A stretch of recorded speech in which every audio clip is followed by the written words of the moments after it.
Good morning to all. આપણે આ video lecture સિરીઝની અંદર જે સબ્જેક્ટ જોવાના છીએ એ છે micro processor and micro controllers. પહેલાં શરૂઆતમાં થોડીક ઇન્સ્ટ્રક્શન્સ કે આપણી જે લેંગ્વેજ ઓફ લેક્ચર હશે, બરાબર છે, એ હશે ગુજરાતી. એનું કારણ છે, બરાબર છે, કારણ એ છે કે આપણે કોર્સ જે છે એ બહુ ટૂંકા ગાળાની અંદર કમ્પ્લીટ કરવાનો છે. તમારા એક્ઝામ ફોર્મ જે છે, બરાબર છે, એ કાં તો ભરાઈ ગયા હશે અથવા તો વિધિન 1 or 2 વીક એ ભરવાના હશે. હવે જે પ્રમાણે આપણને ખબર છે કે એક્ઝામ ફોર્મ ભરાય છે, બરાબર છે, એના લગભગ જેને કહો કે 1 થી 1.5 મહિનાની અંદર તમારી પરીક્ષાનું શેડ્યુલ આવી જતું હોય છે, બરાબર. તો હવે એ એંગલથી આપણી પાસે મેક્સિમમ 1 મંથ છે આ કોર્સ કમ્પ્લીટ કરવા માટે. તો આ ટૂંકા ગાળાની અંદર શક્ય એટલું તમને વધારે સમજાય એ કારણસર જ લેંગ્વેજ આપણે ગુજરાતી રાખશું, બરાબર છે. તો આ બેઝિક ઇન્સ્ટ્રક્શન હતી. બીજી વસ્તુ કે કારણ કે તમે જોઈ શકો છો આ સિલેબસ છે તમારો ટોટલ 11 ચેપ્ટર્સ છે, બરાબર છે, ટોટલ 11 ચેપ્ટર્સ છે. એટલા માટે વસ્તુ એ સમજવાની છે કે આ 11 ચેપ્ટર જે છે, બરાબર, એ ખરેખર તો 5 મહિનાની અંદર, બરાબર, 5 months, બરાબર. તમારું સેમેસ્ટર આપણે 5 મહિનાનું ગણીએ તો, બરાબર, 4.5 થી 5 મહિનાનું, બરાબર, જો સેમેસ્ટર ગણીએ તો આટલા મહિનાની અંદર તમારા 11 ચેપ્ટર્સ કમ્પ્લીટ થવા જોઈતા હતા. હવે આપણી પાસે છે 1 month. આ 1 મહિનાની અંદર 11 ચેપ્ટર ડિટેલમાં કમ્પ્લીટ ન થઈ શકે, તમે સમજી શકો છો, બરાબર છે. ડિટેલની અંદર આપણે નો ડાઉટ દરેક ચેપ્ટર જોશું, પણ એની અંદર જે મહત્ત્વના ટોપિક્સ છે, બરાબર છે, ઇમ્પોર્ટન્ટ ટોપિક્સ જે છે, બરાબર, એ જ આપણે ડિટેલની અંદર જોશું, બરાબર છે, એ જ આપણે ડિટેલની અંદર જોશું. બાકી જો મને એવું કોઈ ટોપિક લાગશે, બરાબર, કે જે ઇમ્પોર્ટન્ટ નથી, બરાબર, ઇમ્પોર્ટન્ટ નથી with respect to what, with respect to examination point of view, બરાબર છે. જો મને એવું લાગશે તો એ ટોપિક જે છે કાં તો હું શોર્ટમાં તમને સમજાવી દઈશ અથવા તો તમને જેને કહેવાય કે એ તમારી રીતે સમજવો પડશે, બરાબર છે. તો જેમ જેમ આપણે આગળ વધતા જશું એમ તમને ખબર પડતી જશે કે કયા ટોપિક જે છે એ ઇમ્પોર્ટન્ટ કેટેગરીમાં આવે છે અને કયા ટોપિક જે છે એ આપણે કાં તો શોર્ટમાં જોશું અથવા તો એને તમારે પોતાની રીતે તૈયાર કરવાના છે. એટલે કે હું એ સ્કીપ કરતો જઈશ, એ તમને હું કહીશ. તો આ બેઝિક ઇન્સ્ટ્રક્શન છે, એટલે આ ઇન્સ્ટ્રક્શનને આપણે વળગી રહીશું, બરાબર. તો આપણે આ સાથે જ આપણું પહેલું ચેપ્ટર જે છે એ સ્ટાર્ટ કરીએ છીએ, અને એ છે માઇક્રો પ્રોસેસર બેઝડ સિસ્ટમ્સ. આ ચેપ્ટર જે છે એ માઇક્રો પ્રોસેસર વિશે બેઝિક વસ્તુ જે છે એ આપણને સમજાવે છે, બરાબર છે. જેની અંદર જે મહત્ત્વના જે ટોપિક છે એ છે વોન ન્યુમેન અને હાર્વર્ડ આર્કિટેક્ચર, સિસ્ક અને રિસ્ક સિસ્ટમ્સ અને એના ડિફરન્સીસ. તો આ બે વસ્તુ જે છે એ અગત્યની છે, બરાબર છે. તો આ બંને વસ્તુ આપણે ડિટેલની અંદર જોશું જ્યારે પણ એ આગળ આવશે ત્યારે. અત્યારે જે છે એ ડિજિટલ કમ્પ્યુટર શું છે, માઇક્રો પ્રોસેસર અને કંટ્રોલર વચ્ચેનો ડિફરન્સ શું છે, માઇક્રો કમ્પ્યુટર કોને કહેવાય છે, એ દરેક વસ્તુ અત્યારે આપણે જોવાના છીએ. હવે ડિજિટલ કમ્પ્યુટર જે છે એ કોને કહેવાય, તો કે ડિજિટલ કમ્પ્યુટર એટલે તો કે એક એવું મશીન કે જે મેનિપ્યુલેટ્સ સિમ્બોલ્સ, અથવા તો તમે હજી એક વસ્તુ આગળ વધીને કહી શકો કે ડિજિટલ કમ્પ્યુટર કોને કહેવાય, તો કે એ એક મશીન છે ધેટ મેનિપ્યુલેટ્સ. શું મેનિપ્યુલેટ્સ? ધેટ મેનિપ્યુલેટ્સ ડેટા, બરાબર છે. આના ઉપરથી તમને વધારે સમજણ આવશે. મેનિપ્યુલેટ સિમ્બોલની જગ્યાએ જો તમે એમ કહો છો કે એ મેનિપ્યુલેટ્સ કરે છે ડેટાને, તો એનો અર્થ શું છે? અહીંયા મેનિપ્યુલેટનો અર્થ શું છે? મેનિપ્યુલેટનો અર્થ આપણે સમજવાનો છે મેનિપ્યુલેટ એટલે શું? તો કે પ્રોસેસ, બરાબર છે. મેનિપ્યુલેટ એટલે શું? પ્રોસેસર. એટલે કે ડિજિટલ કમ્પ્યુટર શું છે? તો કે એ ડેટાને પ્રોસેસ કરે છે. હવે એ પ્રોસેસ શું કરે છે એ બીજી વાત છે, બરાબર છે. પણ પહેલી વખત આપણે જે સમજવાનું છે ડિજિટલ કમ્પ્યુટર થકી એ છે કે જે ડેટાને પ્રોસેસ કરે છે. હવે અહીંયા સમજો, ડેટા છે તો એને કોઈ જગ્યાએથી લેવો પડશે, બરાબર છે. પછી એને પ્રોસેસિંગમાં જવા દેવો પડશે. પ્રોસેસિંગ થઈ ગયા પછી એ ડેટાને આપણે આઉટપુટમાં મોકલવો પડશે, બરાબર. આ એક ફ્લો થયો. હવે એવું પણ શક્ય છે કે પ્રોસેસિંગ વખતે એ ડેટાને તમારે કોઈ જગ્યાએ સ્ટોર કરવો પડે, બરાબર છે. તો આ 4 વસ્તુને તમે આ એક બ્લોક ડાયાગ્રામ થકી દર્શાવી શકો કે એક ડિજિટલ કમ્પ્યુટરનો બ્લોક ડાયાગ્રામ જે છે એ કેવો હોઈ શકે. કે વચ્ચે જે છે તમને દેખાય છે CPU એટલે કે માઇક્રો પ્રોસેસર, બરાબર છે. એ જે છે એ ડિજિટલ કમ્પ્યુટરનું હાર્ટ છે, બરાબર છે, હૃદય છે. હવે તમે જોઈ શકો છો કે આ ડિજિટલ કમ્પ્યુટર જે છે એ ઇનપુટ ડિવાઇસ પાસેથી ડેટા લે છે. CPU જે છે એટલે કે માઇક્રો પ્રોસેસર જે છે એ ડેટાને શું કરશે? પ્રોસેસ કરશે, બરાબર છે, પ્રોસેસ કરશે. અથવા તો બીજા શબ્દોમાં તમે એને શું કહી શકો? એને મેનિપ્યુલેટ કરશે, બરાબર છે. આ વસ્તુ છે, ઓકે. હવે આ દરમિયાન પ્રોસેસિંગ દરમિયાન જો ડેટાને સ્ટોર કરવાની જરૂર પડી તો માઇક્રો પ્રોસેસર જે છે એ મેમરી સાથે ઇન્ટરફેસ થયેલું હશે, બરાબર છે. માઇક્રો પ્રોસેસર મેમરી સાથે ઇન્ટરફેસ થયેલું હશે. એટલે કે માઇક્રો પ્રોસેસર મેમરીને ડેટા મોકલી પણ શકે છે, બરાબર છે, સ્ટોર કરવા માટે. અને જરૂર પડે તો મેમરી પાસેથી ડેટા લઈ પણ શકે છે પ્રોસેસ કરવા માટે. એક વખત પ્રોસેસ થઈ ગયા પછી CPU જે છે એ આઉટપુટ ડિવાઇસને એ ડેટા મોકલે છે. હવે અહીંયા ઇનપુટ ડિવાઇસ શું હોઈ શકે છે? તો કે કંઈ પણ કીબોર્ડ હોઈ શકે છે, માઉસ હોઈ શકે છે, બરાબર છે, જોયસ્ટિક હોઈ શકે છે, બરાબર છે. પછી કોઈ પણ એવી રીતના સેન્સર્સ જે છે જેને આપણે કહીએ સેન્સર્સ જે છે એ હોઈ શકે છે, બરાબર છે, સેન્સર્સ હોઈ શકે છે. તો આ દરેક ઇનપુટ ડિવાઇસ હોઈ શકે છે. આઉટપુટ ડિવાઇસ શું હોઈ શકે છે? એ પણ કંઈ પણ હોઈ શકે છે. LCD કે LED સ્ક્રીન હોઈ શકે છે, બરાબર છે, મોનિટર હોઈ શકે છે, બરાબર છે. પછી એક્ચ્યુએટર્સ પણ હોઈ શકે છે. એક્ચ્યુએટર્સ એટલે શું? તો કે એક્ચ્યુએટર્સ એટલે જે ઇલેક્ટ્રિકલ સિગ્નલને મિકેનિકલ સિગ્નલની અંદર કન્વર્ટ કરે એ એક્ચ્યુએટર્સ પણ હોઈ શકે છે. તો આ એક્ચ્યુએટર્સ માટે ઇનપુટ શું હશે? તો કે ડિજિટલ કમ્પ્યુટરનું આઉટપુટ સિગ્નલ, અને એક્ચ્યુએટર એને મિકેનિકલ સિગ્નલની અંદર કન્વર્ટ કરશે. તો આ જે છે એ ડિજિટલ કમ્પ્યુટર છે, બરાબર છે. આગળ વધીએ તો જે મેં પ્રમાણે તમને કીધું કે central processing unit is the heart of the digital computer, બરાબર છે. હવે આગળ વધતા આપણે જોઈએ કે માઇક્રો પ્રોસેસર અને માઇક્રો કંટ્રોલર વિશે આપણે શું કહેવા માંગીએ છીએ. તો માઇક્રો પ્રોસેસર શું છે, બરાબર છે. તો સિમ્પલ છે, બરાબર. આપણે બહુ વધારે ડિટેલની અંદર નથી પડવું. માઇક્રો પ્રોસેસર એની અંદર 2 શબ્દ છે, એક છે માઇક્રો અને બીજું છે પ્રોસેસર, બરાબર છે. હવે માઇક્રો વડે શું કહેવા માંગીએ છીએ આપણે? તો કે આ જે પ્રોસેસર છે, બરાબર છે, એ પ્રોસેસરનું કદ ખૂબ જ નાનું છે, માઇક્રો લેવલનું છે, બરાબર છે. હવે પ્રોસેસરનો અર્થ સિમ્પલ આપણે કરી શકીએ છીએ કે જે ડેટાને પ્રોસેસ કરે છે. હવે જો ડેટાને પ્રોસેસ કરવું એટલે શું? જો તમારી પાસે ડેટા છે 20 અને 30. હવે તમારે આનો કરવો છે સરવાળો. તો તમે માઇક્રો પ્રોસેસરને ઇન્સ્ટ્રક્શન આપશો કે આ જે ડેટા છે એનો તમે કરો સરવાળો. તો આ સરવાળો કરવો એ પ્રોસેસ છે, અને આ સરવાળાની પ્રોસેસ જે કરે છે એને શું કહેવાય છે? Simple processor.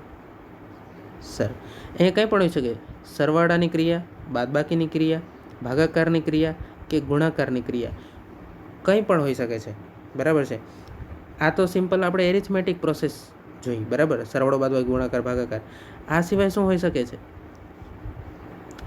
તો કે કમ્પેરિઝન હોઈ શકે છે, બરાબર છે, કમ્પેરિઝન હોઈ શકે છે. શેની કમ્પેરિઝન? તો કે કોઈ પણ એક જેને કહેવાય રેફરન્સ વેલ્યુની બીજી કોઈ ઇનપુટ વેલ્યુ સાથે. જેમ કે સિમ્પલ સમજો કે મેં એક સેન્સર જે છે એ ઇનપુટ ડિવાઇસ તરીકે રાખેલું છે, બરાબર છે. સમજો એક સેન્સર છે થર્મિસ્ટર, ધારો કે, બરાબર છે. થર્મિસ્ટર એક સેન્સર છે, બરાબર. આપણને ખબર છે કે થર્મિસ્ટર શું છે, તો કે તાપમાન પ્રમાણે એક એવું રેઝિસ્ટન્સ છે કે જેની વેલ્યુ બદલે છે. અને આના ઉપરથી મને શું ખબર પડે છે, ટેમ્પરેચર જે છે ખબર પડે છે, બરાબર છે. હવે થર્મિસ્ટરને મેં રાખ્યું છે એક ઇનપુટ ડિવાઇસ તરીકે, બરાબર છે. It is an input device.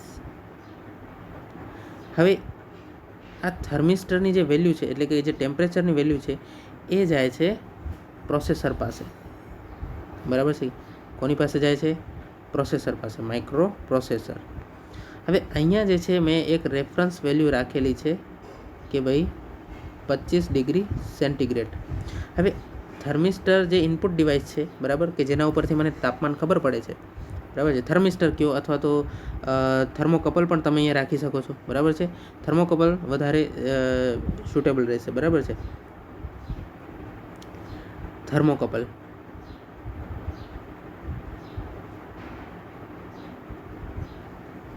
બરાબર છે. તો આ જે છે એ થર્મોકપલ કે થર્મિસ્ટર, એની ઉપરથી મને ટેમ્પરેચર ખબર પડે છે. ટેમ્પરેચર કોનું? કોઈ પણ વસ્તુનું, કોઈ પણ મોટર છે કે એનીથિંગ, બરાબર, એનું ટેમ્પરેચર મને ખબર પડે છે. ધારો કે આ થર્મોકપલ જે છે એ એસીની અંદર છે, એર કન્ડિશનની અંદર, અને એ જે છે ટેમ્પરેચર જે છે માપે છે. હવે એસીની અંદર માઇક્રો પ્રોસેસર હશે, તો આ ટેમ્પરેચરનો જે ડેટા છે, આ ડેટા જે છે કયા ટેમ્પરેચર જે છે એ શેનું હશે? શું એસીનું ટેમ્પરેચર? ના, એમ્બિયન્ટ ટેમ્પરેચર, એટલે કે વાતાવરણનું ટેમ્પરેચર. તો એસીની અંદર રહેલ આ થર્મોકપલ કે થર્મિસ્ટર જે ઇનપુટ ડિવાઇસ છે એ ટેમ્પરેચર માપે છે વાતાવરણનું, એમ્બિયન્ટ એટલે કે રૂમ ટેમ્પરેચર માપે છે. આ રૂમ ટેમ્પરેચર જે છે એ ઇનપુટ ડેટા થશે માઇક્રો પ્રોસેસર માટે. ધારો કે એ છે ટેમ્પરેચર, રૂમનું ટેમ્પરેચર છે 30 ડિગ્રી. તો હવે આ ટેમ્પરેચરને આપણે આની સાથે કરવાનું છે રેફરન્સ સાથે કમ્પેર, બરાબર છે. આ કમ્પેરિઝન કરવાનું છે, એ જે છે કમ્પેર કરવાનું છે, એ છે પ્રોસેસ. અને આ કમ્પેરિઝનની જે પ્રોસેસ એક્ઝિક્યુટ કરે છે એ છે માઇક્રો પ્રોસેસર, સિમ્પલ. હવે આ કમ્પેરિઝન કરવાનું છે, બરાબર છે. કમ્પેરિઝન થઈ ગયા પછી આપણને મળશે એક આઉટપુટ સિગ્નલ, બરાબર છે. આઉટપુટ સિગ્નલ, બરાબર છે. એ આઉટપુટ સિગ્નલ શું હોઈ શકે છે? તો કે એસી ચાલુ કરો, બરાબર, કારણ કે એમ્બિયન્ટ ટેમ્પરેચર એટલે કે રૂમ ટેમ્પરેચર 30 ડિગ્રી છે, જે રેફરન્સ કરતાં ઘણું વધારે છે. તો એસી ચાલુ કરો, આ હોઈ શકે છે આપણું આઉટપુટ સિગ્નલ. કોને મળશે આઉટપુટ સિગ્નલ? ઓબ્વિયસ છે કે આ આઉટપુટ સિગ્નલ મળશે એક્ચ્યુએટરને, બરાબર છે. એક્ચ્યુએટરને આ આઉટપુટ સિગ્નલ મળશે અને એ એસી ચાલુ કરશે. As simple as that. હવે ધારો કે તાપમાન જે છે એ કેટલું છે? તો કે 20 નહીં, હવે મને 30 ડિગ્રી નહીં, પણ હવે કારણ કે એસી ચાલુ થઈ ગયું છે એટલે હવે તાપમાન રૂમનું ઠંડુ થઈ ગયું છે અને 20 ડિગ્રી થઈ ગયું છે, અને 20 ડિગ્રી આપણે સેટ કર્યું છે. હવે રેફરન્સ ટેમ્પરેચર એમ કે છે કે 25 ડિગ્રી છે અને રૂમ ટેમ્પરેચર 20 છે. કમ્પેરિઝન કર્યું માઇક્રો પ્રોસેસરે અને ખબર પડી કે આ તો ઓછું છે. તો શું આઉટપુટ સિગ્નલ આવશે? તો કે ભાઈ એસી બંધ કરો, બરાબર છે. શા માટે? કારણ કે એમ્બિયન્ટ ટેમ્પરેચર 20 છે, રેફરન્સ 25 છે, જે એમ્બિયન્ટ ટેમ્પરેચર કરતાં ઓછું છે. રેફરન્સ ટેમ્પરેચર એમ્બિયન્ટ કરતાં વધારે છે, બરાબર. તો આ કારણસર એસી હવે બંધ કરો, એ આઉટપુટ સિગ્નલ હશે. અને આઉટપુટ સિગ્નલ એક્ચ્યુએટરને મળશે અને એક્ચ્યુએટર શું કરશે? એસીને ઓફ કરશે. તો આ આખી પ્રોસેસ જે છે, બરાબર છે, એ શું છે? આખી પ્રોસેસ શું છે? તો કે એક ડિજિટલ કમ્પ્યુટરે એક્ઝિક્યુટ કરેલી પ્રોસેસ છે કે જેની અંદર ઇનપુટ ડિવાઇસ છે, જેની અંદર આઉટપુટ સિગ્નલ છે, બરાબર છે. અને આઉટપુટ ડિવાઇસ જો તમારે કહેવું હોય તો એક્ચ્યુએટર આઉટપુટ ડિવાઇસ છે, એઝ સિમ્પલ એઝ ધેટ. અને વચ્ચે જે પ્રોસેસ ચાલે છે એ કોણ કરે છે? Micro processor. હવે અહીંયા તમે જુઓ, એક રેફરન્સ ટેમ્પરેચર આપણે નક્કી કરેલું છે. હવે માઇક્રો પ્રોસેસરની અંદર ઇનબિલ્ટ મેમરી હોતી નથી, એટલે તમે અહીંયા કહી શકો છો કે આ રેફરન્સ જે ટેમ્પરેચર છે 25 ડિગ્રી, એ શેની અંદર સ્ટોર થયેલું હશે? એક્ઝેક્ટલી એ મેમરીની અંદર સ્ટોર થયેલું હશે. તો આ જે છે એ આખું ડિજિટલ કમ્પ્યુટર છે. તો અહીંયા વસ્તુ એ જ છે, માઇક્રો પ્રોસેસર જે છે એ પ્રક્રિયાને એ ડેટાને પ્રોસેસ કરે છે. પ્રોસેસિંગ કંઈ પણ હોઈ શકે, જે પ્રમાણે મેં તમને હમણાં કીધું હોય. બીજી વસ્તુ કે આ પ્રોસેસ જે છે એ 1 અને 0ની અંદર, એટલે કે બાઇનરીની અંદર જ પ્રોસેસ થાય છે. એટલે કે માઇક્રોપ્રોસેસર જે છે એ આપણી માઇક્રોપ્રોસેસર જે છે એ આપણું ડેસિમલ નંબર સિસ્ટમ સમજતી નથી. માઇક્રોપ્રોસેસર જે છે એ બાઇનરી નંબર સિસ્ટમ જ સમજે છે. બરાબર છે, બાઇનરી નંબર સિસ્ટમ જ સમજે છે. હવે પ્રોસેસર આપણે સમજ્યું. માઇક્રો શા માટે કહેવામાં આવે છે? તો એનું કારણ છે, જ્યારથી માઇક્રોપ્રોસેસર બન્યા છે, બરાબર છે, ત્યારથી અલગ અલગ શરૂઆતમાં તો શું હતું, તો કે વેક્યુમ ટ્યુબ્સ હતી. એ આપણે આગળ જોશું. ચાલો, માઇક્રો વડે આપણે શું કહેવા માંગીએ છીએ એ આપણે આગળ જોશું. ચાલો, જો આ micro is a new addition. In late 1960s, processors were built using discrete elements. બરાબર છે. ડિસ્ક્રીટ એલિમેન્ટ્સ એટલે શું? સિમ્પલ છે, તો કે વેક્યુમ ટ્યુબ્સ હતી. બરાબર છે, વેક્યુમ ટ્યુબ્સ. ટ્રાન્ઝિસ્ટર તો પછીથી આવ્યા. શરૂઆતમાં તો વેક્યુમ ટ્યુબ્સ હતી. બરાબર છે. વેક્યુમ ટ્યુબ્સ જે છે એનું કામ શું હતું? સ્વિચિંગ કરવાનું, ઓન ઓફ કરવાનું મશીનને. તો આ સ્વિચિંગ ટ્યુબ્સ હતી જેની મદદથી પ્રોસેસ એટલે કે ગણતરીઓ થતી હતી શરૂઆતમાં. પછી ટ્રાન્ઝિસ્ટર આવ્યા. ટ્રાન્ઝિસ્ટર જ્યારે આવ્યા ત્યારે એની સાઇઝ જે છે એ ઘણી મોટી હતી. એટલે કે એક ટ્રાન્ઝિસ્ટરની સાઇઝ કેટલી હતી? તો કે સિંગદાણા જેટલી. બરાબર, સિંગદાણોની સાઇઝ કેટલી હોય? એવરેજ સિંગદાણાની સાઇઝ હતી એટલી એક ટ્રાન્ઝિસ્ટરની સાઇઝ હતી જ્યારે ટ્રાન્ઝિસ્ટર શોધાણા ત્યારે. બરાબર, તો પછી તમે એમ કહી શકશો કે વેક્યુમ ટ્યુબની સાઇઝ કેટલી હતી? તો કે ઓબ્વિયસ છે કે વેક્યુમ ટ્યુબની સાઇઝ જે છે એ એક નાના બલ્બ જેટલી હતી. બરાબર છે. કોઈ એક CFLનો તમે બલ્બ જોયો હોય, નાનો બલ્બ. બરાબર, તમે એક નાનો CFL બલ્બ જોયો હોય, સમજી લો કે તમારી જે મિડલ ફિંગર છે, બરાબર છે, એની સાઇઝની. બરાબર છે. તો વેક્યુમ ટ્યુબ્સ એટલે જે પ્રમાણે ઉપયોગ એ પ્રમાણેનું વેક્યુમ ટ્યુબની સાઇઝ. બરાબર, જો કોઈ સામાન્ય નાની એવી ગણતરી કરવી હોય તો તમારી જે મિડલ ફિંગર છે, બરાબર, વચલી આંગળી, તો એ સાઇઝની વેક્યુમ ટ્યુબ હોય. જો કોઈ મોટી ગણતરી કરવી હોય તો કમ્પ્યુટર મોટું હોય તો જે વેક્યુમ ટ્યુબ છે એની સાઇઝ કોઈ એક CFL લેમ્પ છે, નોર્મલ જે CFL લેમ્પ આવતો, બરાબર ને, CFL લેમ્પ એટલે તમને ખબર છે આવી રીતની ટ્યુબવાળો એક લેમ્પ હોય. બરાબર, તો એ CFL લેમ્પ, જે નોર્મલ CFL લેમ્પ આવતો, એટલી સાઇઝના વેક્યુમ ટ્યુબ્સ હોય. તો કહેવાનો અર્થ એ છે કે શરૂઆતમાં આવા મોટા મોટા વેક્યુમ ટ્યુબ્સ આવતા, અને આ વેક્યુમ ટ્યુબની નો ડાઉટ એ સ્વિચિંગ માટે જ વપરાતા, ઓન ઓફ કરવા માટે, પણ એ બહુ જ જલ્દી ગરમ થઈ જતા. અને જો હદ ઉપરાંત ગરમ થઈ જાય તો એ સ્વિચિંગ ટ્યુબ જે વેક્યુમ ટ્યુબ જે છે એ બગડી જતા, ખરાબ થઈ જતા, અને એને વાળે ઘડીએ જે છે એ બદલાવવા પડતા. તો આ એની લિમિટેશન હતી. એટલે કે તમે જે કમ્પ્યુટર જે છે, શરૂઆતના કમ્પ્યુટર જે છે એ ડેસ્કટોપ એટલે કે આપણે ટેબલ ઉપર રાખી શકીએ એટલા નહોતા, પણ એક આખા રૂમમાં સમાઈ જાય એ પ્રકારે હતા. તો આવા મોટા મોટા કમ્પ્યુટરને તમે ઘણા લાંબા સમય સુધી ચાલુ ન રાખી શકો. પછી ધીમે ધીમે સંશોધન થતા ગયા, અને પછી જે દાણો છે, બરાબર, સિંગદાણાના સાઇઝના ટ્રાન્ઝિસ્ટર આવવા માંડ્યા, અને આનાથી એફિશિયન્સી ઘણી વધી કમ્પ્યુટરની. અને કારણ કે ટ્રાન્ઝિસ્ટર જે છે એનું કદ નાનું થયું એટલે ઓવરઓલ કમ્પ્યુટરનું પણ કદ નાનું થયું. તો હવે જે છે એ તો ટ્રાન્ઝિસ્ટર એટલી હદે નાના થયા છે કે તમે એમ કહી શકો કે જે ટાંચણીનું જે ટોપકું હોય એની ઉપર તમે લાખો ટ્રાન્ઝિસ્ટર સમાવી શકો. વિચાર કરો, એટલી હદે ટ્રાન્ઝિસ્ટર નાના થયા છે. અને ઓબ્વિયસ છે કે ટ્રાન્ઝિસ્ટર જે છે એ શેનામાંથી બનતા હોય છે? સિલિકોનની મદદથી. તો માઇક્રો શબ્દ એને જ અનુલક્ષીને છે કે પ્રોસેસર જે છે એ મોટું નથી. તમે જે છે એ પ્રોસેસર હથેળીમાં, જો તમારા હાથમાં એ પ્રોસેસર હશે, માઇક્રો પ્રોસેસર જો તમારી હથેળીમાં એક નાનકડી પિન સ્વરૂપે હશે, તો એ માઇક્રો પ્રોસેસરની અંદર હજારો ટ્રાન્ઝિસ્ટર્સ સમાયેલા હશે. એટલા માટે આપણે અહીંયા માઇક્રો શબ્દ વાપર્યો છે.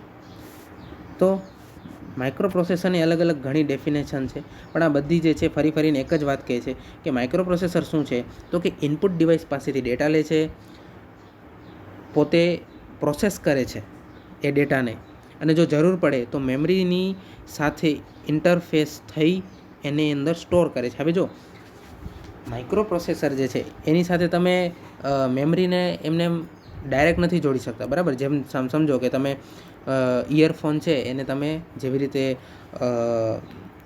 મોબાઈલ છે એની સાથે તમે ડાયરેક્ટ પ્લગઇન કરો છો, એવી રીતે તમે મેમરીને માઇક્રો પ્રોસેસર સાથે ડાયરેક્ટ જોડી શકતા નથી.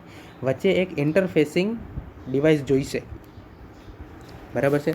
માઇક્રો પ્રોસેસર અને મેમરી વચ્ચે એક ઇન્ટરફેસિંગ ડિવાઇસ હશે તો જ બંને વચ્ચે ડેટાનું આદાન પ્રદાન થઈ શકશે. એટલા માટે કહું છું કે માઇક્રો પ્રોસેસરની સિમ્પલ ડેફિનેશન શું છે, તો કે ઇનપુટ પાસેથી ડેટા લેવો અને એને પ્રોસેસ કરવો, પ્રોસેસ કરીને યોગ્ય આઉટપુટ જનરેટ કરવું અને એ આઉટપુટ ડિવાઇસમાં દર્શાવવું. તો આ સિમ્પલ જે છે એ માઇક્રો પ્રોસેસરનું કામ છે. હા, વચ્ચે જો પ્રોસેસિંગ દરમિયાન જો ડેટાને ક્યાંય સ્ટોર કરવાની જરૂર પડે તો મેમરીની અંદર જે છે એ ડેટાને સ્ટોર કરી શકે છે અને મેમરી પાસેથી ડેટા પાછો મેળવી પણ શકે છે પ્રોસેસિંગ માટે, બરાબર. અને આ દરમિયાન મેમરી અને માઇક્રો પ્રોસેસર વચ્ચે એક ઇન્ટરફેસિંગ ડિવાઇસ હશે. આ ઇન્ટરફેસિંગ ડિવાઇસ શું છે એ આપણે આગળ જતાં જોશું. તો આ અલગ અલગ ડેફિનેશન્સ છે, બરાબર. તમે વાંચી શકો છો અને સમજી પણ શકો છો, પણ મેં તમને જે ઓવરઓલ સમજાવ્યું છે કે માઇક્રો પ્રોસેસર શું છે એ જ વાતો જે છે એ અહીંયા કરેલી છે. હવે માઇક્રો પ્રોસેસર બેઝ સિસ્ટમ કેવી હોય છે, તો કે જે બ્લોક ડાયાગ્રામ આપણે ડિજિટલ કમ્પ્યુટર માટે જોઈએ તો સેમ ટુ સેમ એ જ block diagram micro processor base system માટે હોય છે. માઇક્રો પ્રોસેસર બેઝ સિસ્ટમમાં શું હોય છે, ઇનપુટ હોય છે, માઇક્રો પ્રોસેસર હોય છે, આઉટપુટ હોય છે. વચ્ચે મેં તમને કીધું મેમરી શા માટે હોય છે, તો કે પ્રોસેસિંગ દરમિયાન જો ડેટાને સ્ટોર કરવો હોય, બરાબર, તો એના માટે મેમરીની જરૂર પડે છે. અને પ્રોસેસિંગ વખતે જો ડેટાની જરૂર ઊભી થાય તો મેમરીમાંથી એ ડેટા પાછો મેળવી પણ શકાય છે. એટલે તમે અહીંયા જોશો એરોની જે ડાયરેક્શન છે એ બંને બાજુ છે. એટલે કે માઇક્રો પ્રોસેસર અને મેમરી વચ્ચેનો વ્યવહાર કેવો છે, બાય ડાયરેક્શનલ, બરાબર છે. બાય ડાયરેક્શનલ, બાય એટલે BI, બાય એટલે બે બાજુ, બરાબર છે. તો માઇક્રો પ્રોસેસર અને મેમરી વચ્ચે બાય ડાયરેક્શનલ વ્યવહાર છે. એટલે કે માઇક્રો પ્રોસેસર મેમરીની અંદર ડેટા સ્ટોર પણ કરી શકે છે અને જરૂર પડે તો મેમરી પાસેથી ડેટા પાછો મેળવી પણ શકે છે. બાકી તમે જોશો તો ઇનપુટ અને માઇક્રો પ્રોસેસર અને આઉટપુટ વચ્ચે યુનિડાયરેક્શનલ વ્યવહાર જ છે.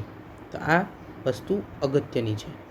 ચાલો, હવે ઇનસાઇડ માઇક્રો પ્રોસેસર શું હોય છે, તો કે જો માઇક્રો પ્રોસેસરની અંદર જે છે એ હોય છે 3 વસ્તુ, ALU, કંટ્રોલ યુનિટ અને રજિસ્ટર્સ, બરાબર. એટલે તમે કેવી રીતે દર્શાવી શકો છો માઇક્રો પ્રોસેસર, જો આ માઇક્રો પ્રોસેસર છે, બરાબર. હા, તો તમે એને એવી રીતે લખી શકો છો તો કે ALU એટલે કે એરિથમેટિક લોજિક યુનિટ વત્તા CU એટલે કે કંટ્રોલ યુનિટ વત્તા રજિસ્ટર્સ, બરાબર. તો આ ત્રણેયનો સમન્વય થઈને બને છે એક માઇક્રો પ્રોસેસર, બરાબર છે. હવે તમે કહી શકશો કે ALU શું છે, CU શું છે અને રજિસ્ટર શું છે, એ તમે કેવી રીતે કહી શકશો, તો કે પહેલાં તો એ જાણવું પડશે.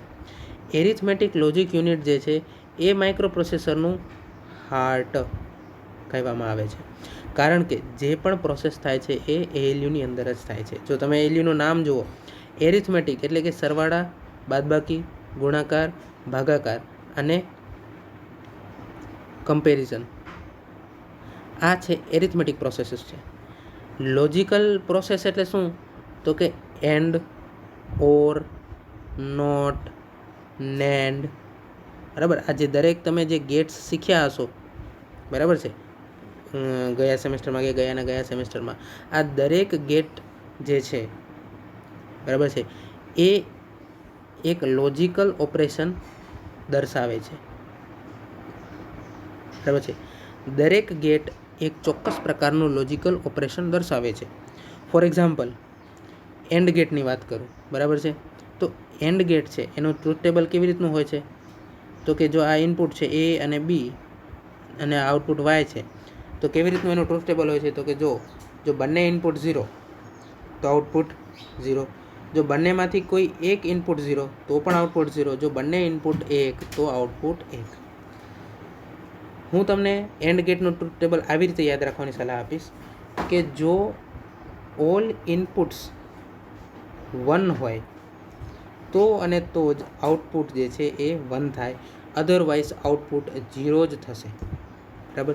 તો આવી રીતે જે છે એ એન્ડ ગેટનું તમારે ટ્રુથ ટેબલ યાદ રાખવાનું છે. તો જો મારે એન્ડ લોજિકલ ઓપરેશન કરવું હોય, એન્ડ લોજિકલ ઓપરેશન કરવું હોય તો કેવી રીતે થશે? તો કે માઇક્રો પ્રોસેસરનું ALU યુનિટ જોશે કે તમે જે પણ ડેટા આપ્યો છે એ બધા 1 છે કે નથી. જો તમે આપેલો દરેક ડેટા 1 હશે, બરાબર છે, તો તમને એ આઉટપુટની અંદર 1 આપશે, નહીંતર તમને આઉટપુટમાં શું આપશે? 0. તો આ થયું એન્ડ લોજિકલ ઓપરેશન. તો મારો કહેવાનો અર્થ એ છે કે માઇક્રો પ્રોસેસરની અંદર રહેલ એરિથમેટિક લોજિક યુનિટ એ એરિથમેટિક અને લોજિકલ ઓપરેશન્સ પાર પાડે છે. કંટ્રોલ યુનિટ જે છે એ શું કરે છે? તો કે કંટ્રોલ યુનિટ જે છે એનું ક્રુશિયલ ટાઈમ છે ક્લોક પલ્સીસ જનરેટ કરવાનું, પછી અલગ અલગ કમાન્ડ્સ આપવાનું, બરાબર છે, અલગ અલગ કમાન્ડ્સ આપવાનું કામ જે છે એ કોણ કરે છે? કંટ્રોલ યુનિટ, બરાબર છે. તમે નામ ઉપરથી જ જોઈ શકો છો કે કંટ્રોલ યુનિટ જે છે એ પ્રોસેસને કંટ્રોલ કરે છે. કેવી રીતે? તો કે ક્લોક પલ્સ જનરેટ કરીને, બરાબર છે, ક્લોક પલ્સ જનરેટ કરીને, કમાન્ડ સિગ્નલ, બરાબર છે, કમાન્ડ સિગ્નલ જનરેટ કરીને એ પ્રોસેસને કંટ્રોલ કરે છે. આ કંટ્રોલ યુનિટની અંદર કઈ અલગ અલગ કમાન્ડ, કયા અલગ અલગ કમાન્ડ સિગ્નલ હોય છે આપણે પાછળથી જોશું. અને સાથે હોય છે an array of register for holding data while it is being manipulated. બરાબર, મેનિપ્યુલેટેડનો અર્થ શું છે? મેં તમને આગળ પણ કીધું, પ્રોસેસ. તો માઇક્રો પ્રોસેસરની અંદર રહેલું ALU યુનિટ એ એરિથમેટિક અને લોજિકલ ઓપરેશન પાર પાડે છે. કંટ્રોલ યુનિટ આ પ્રોસેસને કંટ્રોલ કરે છે. કેવી રીતે? તો કે ક્લોક પલ્સ જનરેટ કરીને અને કમાન્ડ જનરેટ કરીને. આ અલગ અલગ કમાન્ડ કયા હોય છે આપણે પછી જોશું. અને an array of register for holding data while it is being manipulated, એટલે કે અમુક રજિસ્ટર હોય છે.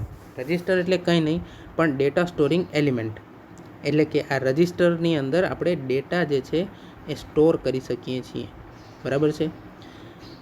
તો આ ડેટા સ્ટોરિંગ એલિમેન્ટ કે જે રજિસ્ટર છે એ પણ માઇક્રો પ્રોસેસરની અંદર હોય છે. શા માટે? તો કે ડેટાને હોલ્ડ કરવા માટે, એટલે કે ટેમ્પરરી ડેટા સ્ટોર કરવા માટે હોય છે. હવે અહીંયા તમારે એ વાત ધ્યાન રાખવાની છે કે આ જે રજિસ્ટર જે છે એ લિમિટમાં, એટલે કે એની સંખ્યા જે છે એ અમુક લિમિટની અંદર હોય છે. જેમ કે 5 થી 6 રજિસ્ટર જ ખાલી હોય છે, બરાબર. હવે જો તમારે આનાથી વધારે ડેટા સ્ટોર કરવો હોય તો તમારે એક્સટર્નલ, બરાબર છે, તમારે એક્સટર્નલ મેમરી એલિમેન્ટ જે છે એ જોડવો પડે છે, બરાબર છે. એક્સટર્નલ મેમરી એલિમેન્ટ તમારે એ જોડવો પડશે, બરાબર છે. તો આ વસ્તુ જે છે આપણે સમજવાની છે. તો આ જે છે માઇક્રો પ્રોસેસરની ઇનસાઇડ શું હોય છે એ દર્શાવે છે. પછી જે છે આવે છે microprocessor is a semiconductor device manufactured by VLSI technique. VLSI technique એટલે શું? Very large scale integration. હવે આ શું છે? તો એ જે છે એ આપણે નેક્સ્ટ લેક્ચરની અંદર સમજશું, બરાબર છે. અને એ પણ જોશું કે આ માઇક્રો પ્રોસેસરનું જે આ બ્લોક ડાયાગ્રામ છે એ શું આપણને કહેવા માંગે છે. સાથે સાથે માઇક્રો કંટ્રોલર અને માઇક્રો પ્રોસેસર વચ્ચે શું ફરક છે એ પણ જોશું. તો આ લેક્ચર અહીંયા જ કમ્પ્લીટ કરીએ છીએ.